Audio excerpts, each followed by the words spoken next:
everybody, I'm Christina Barrows and I love crystals. Yay!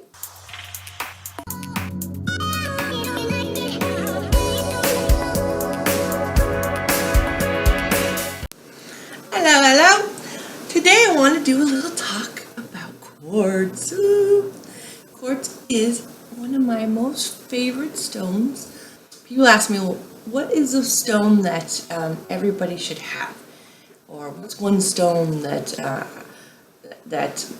you should start with? And I like to say quartz. To me, quartz is this, because they are just, to me, the most happiest little guys. When I think of crystal, I think of these guys. These are quartz crystals.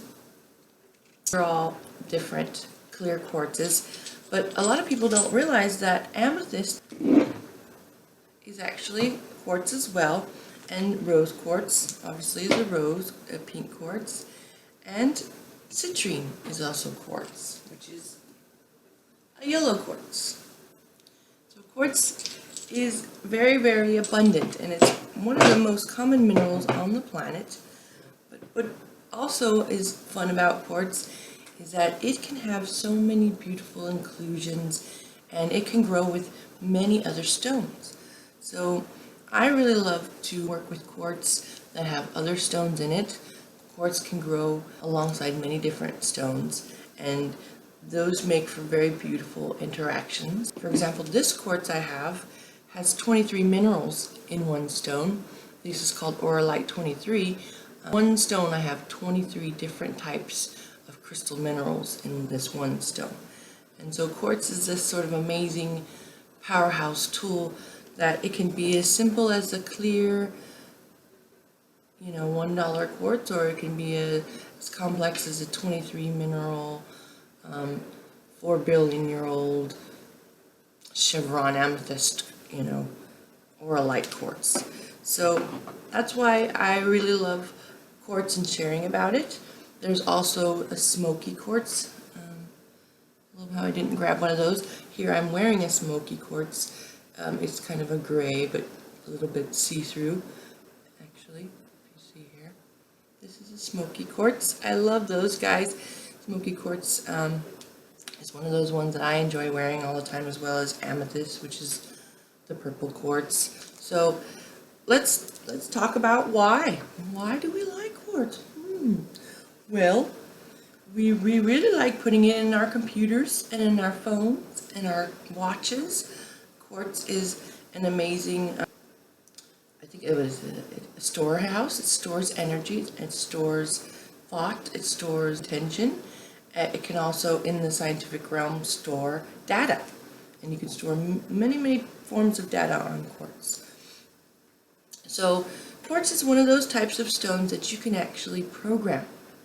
You can put an intention or a thought that you would like to foster inside your quartz. And for example, let's say I would like to help my grandmother heal from an injury or or some sort of illness. And so I would find a quartz that resonates with me and says that it's willing. I guess you can ask, hey, Mr. Quartz, would you help me with my grandma? And Mr. Quartz would be like, sure, I would love to do that. And this is my reality, because to me, rocks and quartzes are friends, and they're just really quiet, subtle friends that you have to listen to very, very closely. And then, so Mr. Quartz, yes, he's agreeable.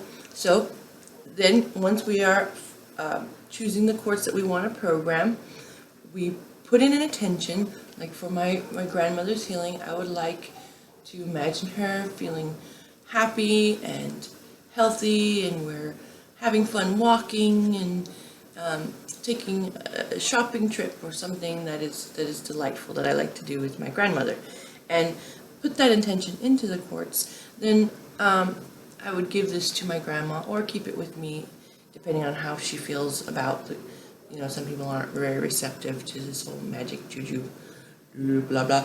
My space, I know that I've offered this sort of quartz energy healing programmed into this sort of powerhouse for energetic cleansing and healing.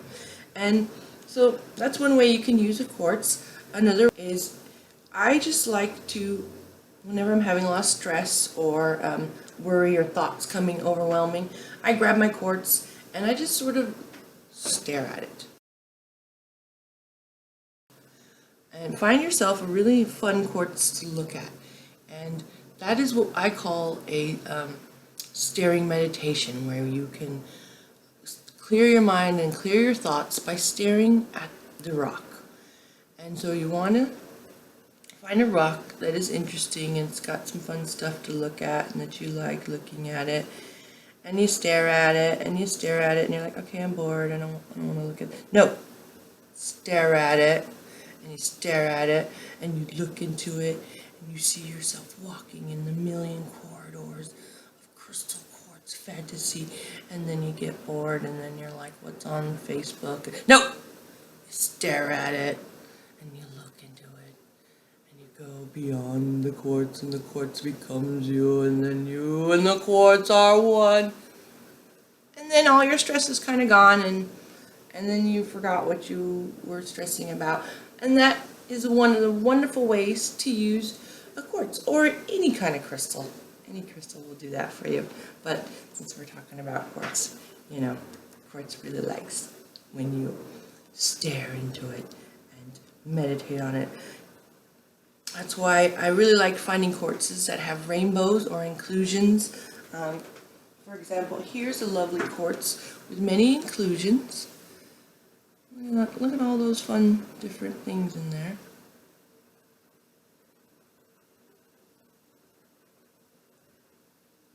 It's a quartz with many inclusions, and all these different aspects inside the quartz are different minerals and energetic signatures that are coming together to form this beautiful piece of art. And so this is a really great staring crystal. I love just staring at this one and finding so many worlds and depths in it. So find yourself a good staring crystal. And crystals just love to be interacted and held with in general. So let's go on with our quartz. Another wonderful way to use quartz is a wand. This is a quartz wand. With the wands, you can actually set an intention or direct your energy in a room. I like to use quartz in grids for my home. I'll take a piece, a small piece, maybe like half the size of this, you know, like little pieces of quartz, and place them in the corners of my home. And then using a quartz wand, you can draw the path of the quartzes with your intention and seal the area or seal the room. You can also do that with a circle of quartz. Make a circle in your area and draw the circle around to create a sacred circle for ritual, if you're into ritual. And so those are some of the ways that I like to use quartz. You can use it as an energetic tool if you are using it to clear and cleanse blockages or energy blockages. Quartz wands are very good for moving or harnessing the energy, moving them down, moving the energy out, allowing different aspects to be amplified, because quartz is a great amplifier. And let's move on to yellow quartz. I wanted to do a little bit of a talk on yellow quartz, which is called citrine, because it is one of my most favorite healing type of modalities in the quartz world. A lot of people put a lot of emphasis on amethyst, which is the purple quartz. But I really like the yellow quartz because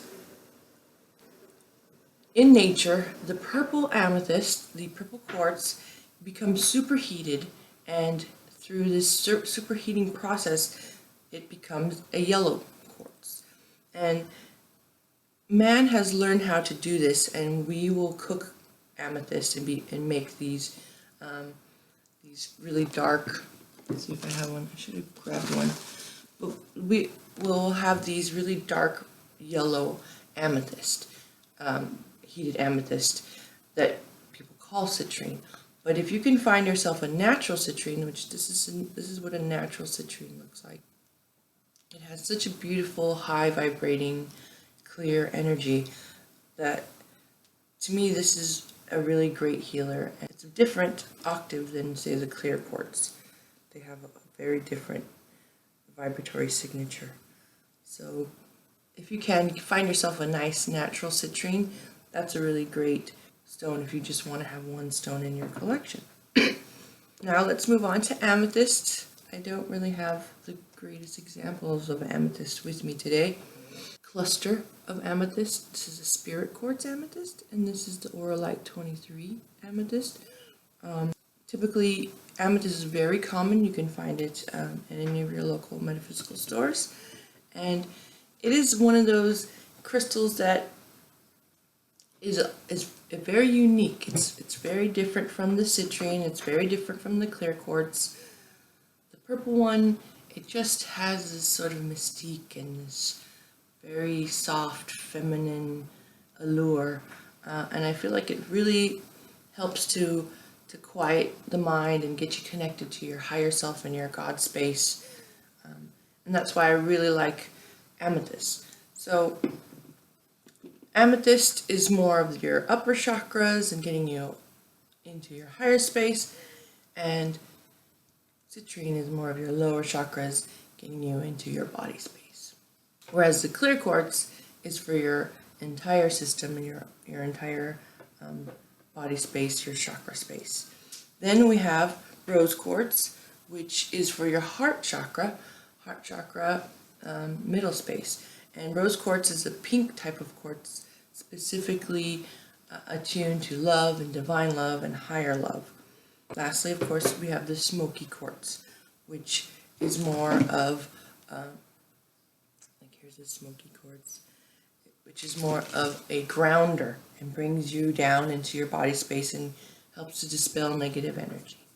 So those are the different types of quartzes, and I hope you enjoyed our discussion. Take me home tonight. I just want to show you the truth.